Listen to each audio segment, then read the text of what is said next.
அப்போ இங்கே வந்து வியாபாரம் வேறு, வியாபாரத்துக்கு என்ன வேணாலும் பயன்படுத்திப்பீங்களா? அப்போது எவ்வளோ பெரிய ட்ரோல் ஆகுது தெரியுங்களா அது?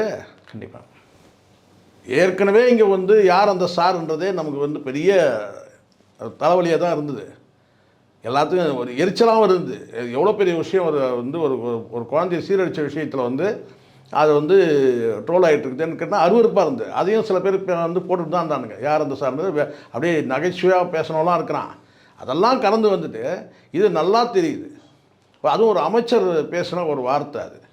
அதை வந்து நீங்கள் வந்து ட்ரோல் பண்ணுறான்னு சொன்னால் அதில் கொண்டு வந்து காமெடி சீனாக வைக்கிறான்னா அதை வந்து நீங்கள் படத்தை ரிலீஸ் பண்ணுறீங்கன்னா நம்ம சரி சரி இது வந்து ரெட் ஜெயின் ரிலீஸ் பண்ணிச்சுப்பா அப்போ அலோவ் பண்ணலாமான்னு சொல்ல முடியாது. நம்ம கட்சிக்காரனா நம்ம கட்சிக்காரங்க கிடையாது சார். காசு வாங்கி நம்ம பேசலை சார். திமுகவில் காசு வாங்கிட்டோன்னா நம்ம யோசிப்போம். என்னன்னு கேட்டோம், ஐயோ அது வந்து ரெட் ஜெயின் ரிலீஸ் பண்ணியிருக்குப்பா, அப்போ அது என்ன வேணால் பேசலாம்.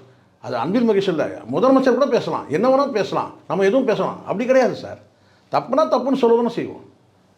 அப்பான்ற வார்த்தையை வந்து தாவேக்கால நக்கல் அடித்தானுங்க. விட்டோமா நம்ம விட்டு கிழிச்சமா இல்லையா?